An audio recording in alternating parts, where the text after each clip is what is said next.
नमस्कार दोस्तों। न्यायपालिका में संघी बैठे हैं या सरकार से डरे हुए लोग।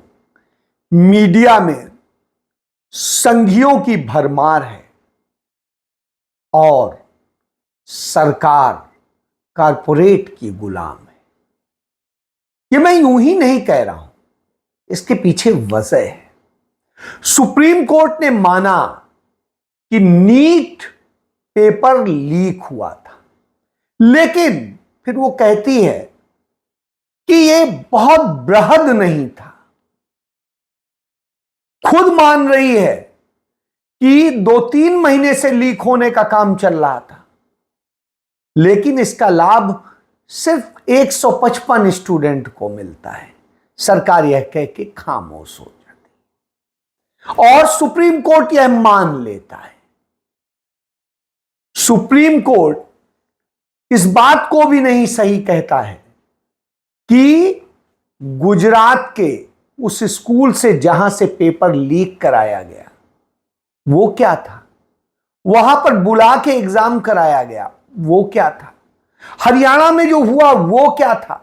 लेकिन सुप्रीम कोर्ट कहता है हजारीबाग और पटना में यह हुआ, यह तो सही है, लेकिन पूरे देश स्तर पे नहीं हुआ, इसलिए परीक्षा निरस्त नहीं होगी।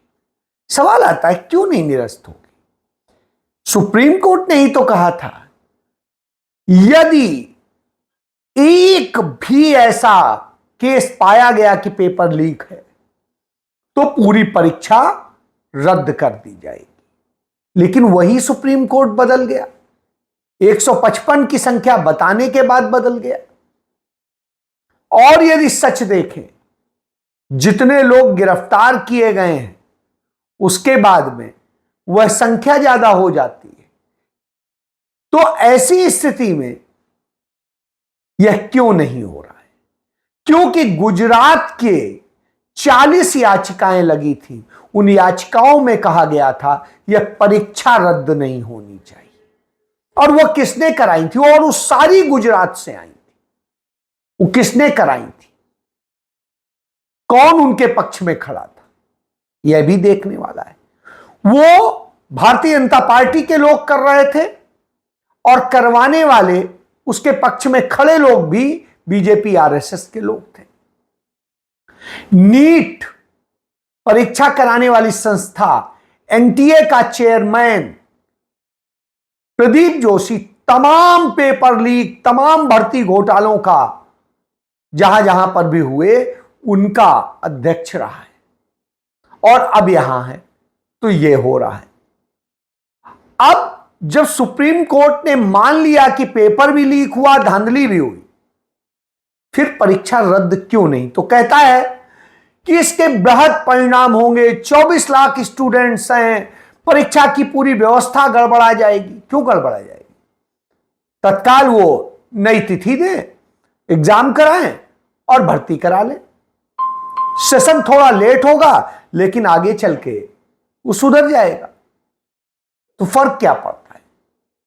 लेकिन नहीं, सुप्रीम कोर्ट वही करेगा जो गुजरात लाबी चाहेगी और आज वही फैसले में दिखाई दिया। यह हुई एक बात। दूसरा और एक दिखाता हूं कि जिस तरीके से दिल्ली में दंगे हुए थे, दिल्ली में दंगों के दौरान फैजान को मार डाला गया था, थाने में मार डाला गया था, लिंचिंग हुई और वो करने वाले लोग पुलिस के साथ मिलकर कर रहे थे और पुलिस ने किया था। अदालत यह मानती है कि यह हुआ, गलत हुआ और अदालत ने कहा कि पुलिस भी ऐसे ऐसे जो है हेट क्राइम में शामिल है। फिर भी कार्रवाई नहीं होगी, अभी जांच होगी। 4 साल बाद यह बात कही जा रही है और फिर जांच रिपोर्ट आएगी, फिर कहीं कुछ और आगे बढ़ेगा, तो ऐसे 10-15 साल निकल जाएंगे। यह इसी तरीके का हेट क्राइम हमने देखा, करने की कोशिश इसी व्यवस्था ने, पुलिस ने मुजफ्फरनगर, शामली, सहारनपुर, हरिद्वार और मध्य प्रदेश सहित तमाम जगह करने की कोशिश की और तमाम घटनाएं हो चुकी हैं। ये घटनाएं होती हैं लेकिन उससे कोई सबक नहीं लिया जाता। दूसरी तरफ सरकार कारपोरेट की गुलाम बनी हुई और वो कारपोरेट के लिए काम करती है, लेकिन उससे पहले कारपोरेट के लिए पूरा मीडिया काम करता है और वो कारपोरेट मीडिया असल में मोदी, बीजेपी, आरएसएस के लिए काम करता है, क्योंकि वहां सब संघी भरे हुए, आरएसएस के लोग भरे हुए। आज ही एक प्रदीप भंडारी को भारतीय जनता पार्टी ने अपना राष्ट्रीय प्रवक्ता नियुक्त कर दिया। वो इंडिया न्यूज में एंकर था और अभी जी न्यूज में था। इन दोनों के मालिक राज्यसभा सदस्य रहे हैं बीजेपी के, एक के हैं एक के थे, ये समझिए। इसके अलावा तमाम मीडिया में कोई एबीवीपी से जुड़ा रहा है, कोई संघ की शाखाओं में जाता है, कोई कुछ और करता है, तो इस तरह से हैं। और कुछ इन पूंजीपतियों के हैं, अदानी अंबानी के, चाहे न्यूज 18 हो, चाहे एनडीटीवी हो, और इस तरह से तमाम सारे चैनल। तो इसलिए वो आपकी बात क्यों करेंगे? वो तो उसी सरकार की बात करेंगे जो उनकी गुलाम है, जो उनके लिए काम करती है। अब उनके लिए काम करती है मैं क्यों कह रहा हूं?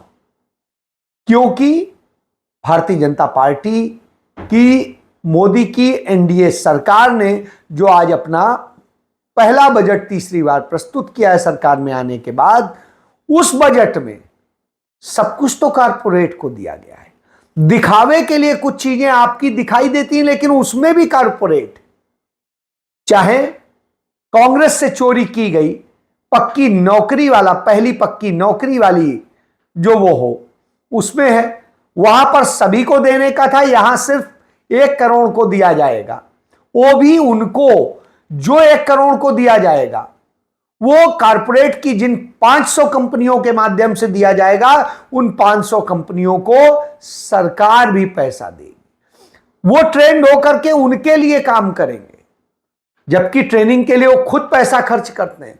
और ये करने पर उन्हें सीएसआर का जो फंड होता है, जो खर्च करना होता है जन कल्याण के लिए, जो मनमोहन सिंह ने नीतियां बनाई थी, वो इसी में एडजस्ट मान लिया जाएगा। मतलब आपको पैसा भी खर्च करने की जरूरत नहीं, और सरकार अलग से दे देगी, और वो भी 5,000 रुपया टोटल। तो 5,000 रुपया महीना मिलेगा, और उसके बाद यह है कि सरकार भी दे रही है, वो भी दे रहे हैं, आपका खेल खत्म। यह नीति है। इसी तरीके से तमाम जो और योजनाएं हैं उनमें भी इसी तरीके से किया गया है। वो साजिशें रची किस लिए गई हैं? वो गई हैं आपको खत्म करने के लिए और पूंजीपतियों को पोषित करने के लिए। साथियों, जय किसान, मैं आपका रवि आजाद। आज मोदी सरकार 3 का पहला बजट पेश किया गया,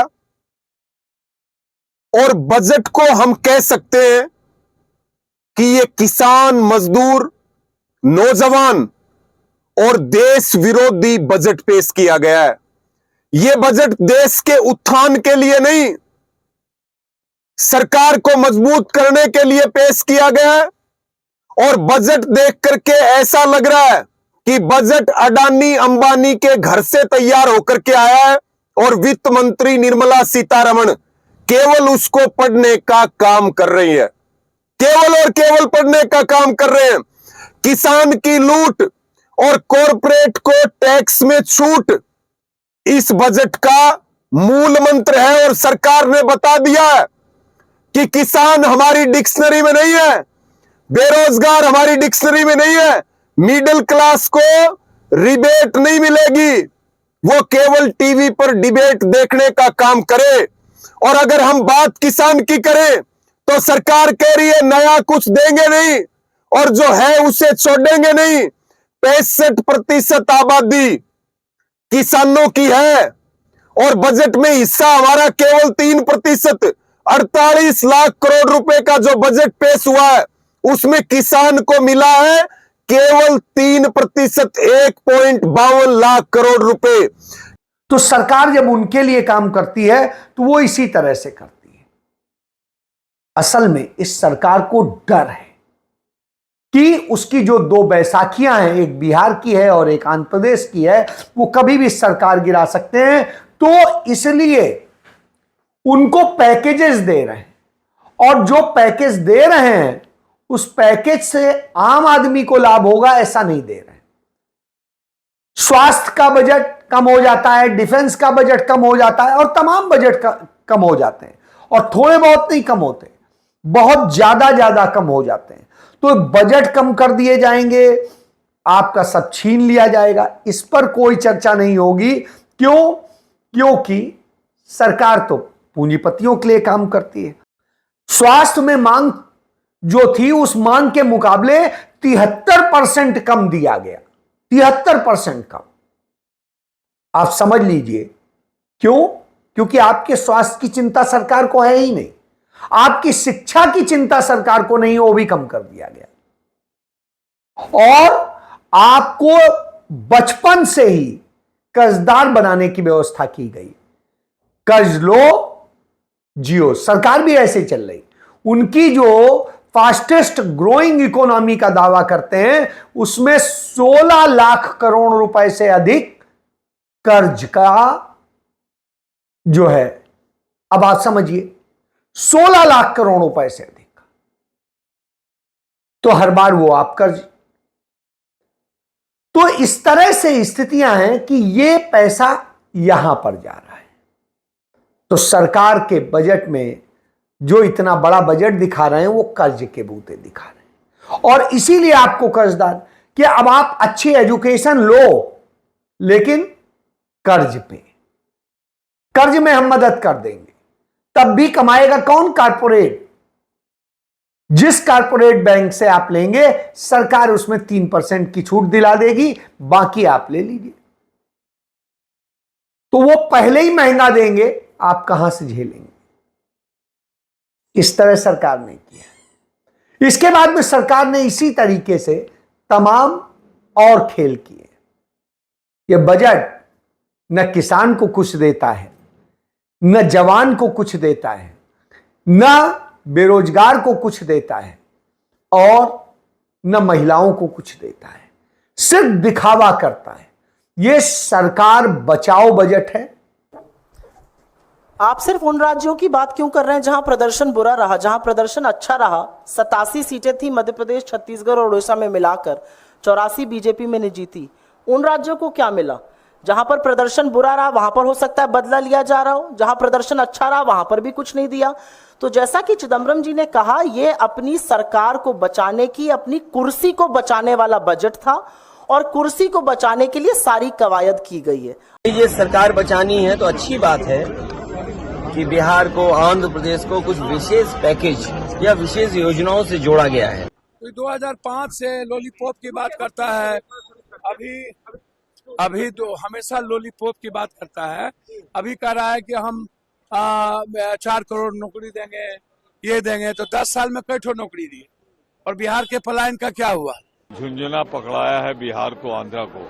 I think this budget should be called Pradhan Mantri Sarkar Bachao Yojana, because they have realized that this government, if it has to be saved for the next 5 years, they would need their alliance partners, and these alliance partners need to be kept happy. सिर्फ आश्वासन से काम नहीं चलता है, कहा जाता है, लेकिन कैसे वो देंगे ये अभी देखने की बात है। इससे सिर्फ घोषणा से काम नहीं होता। बढ़ती हुई बेरोजगारी, बढ़ती हुई महंगाई, खास तौर पे फूड इन्फ्लेशन, ऐसे चीज़ों के बारे में उनको सही ढंग से जिस तरीके से एड्रेस करना चाहिए था वो नहीं हुआ। कि सरकार महंगाई के बारे में कोई स्टेप्स लेना ही नहीं चाह रही है। और जहाँ तक हम देखेंगे तो जो परचेजिंग पावर है जो रूरल एरियाज में है वो लगातार घटती जा रही है, इसके ऊपर भी कोई ध्यान नहीं दिया गया है। Job creation, there was a token gesture made towards that, but unfortunately very short on specifics. This budget has more or less copied the Congress Constitution, Congress Manifesto. मैं समझता हूं कि ये पूरी बजट में, कुछ मैंने पहले कहा ना, बजट केवल भ्रमित करने वाला है, लोगों को परेशान करने वाला बजट है, कोई दम नहीं है इसमें। लेकिन बाकी आपने तेलंगाना के लिए क्या किया, पंजाब के लिए क्या किया, और जैसा आपने कहा बंगाल के लिए क्या किया, ये इंडिया का बजट नहीं है, देश के लिए बजट नहीं है। वो लोग बंगाल का तो कुछ ही नहीं दिया है। बंगाली को वो लोग देखने नहीं सकता है कि राजा को पता ही नहीं प्रजा कितनी है।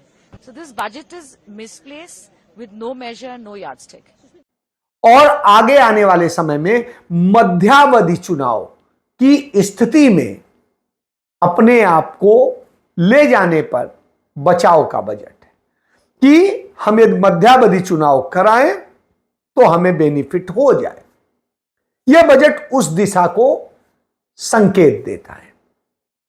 तो आप इससे समझ लीजिए कि नरेंद्र मोदी सरकार अब फुल टाइम चलने वाली नहीं और वो सहारा ले रही है इन सारी गलत परंपराओं।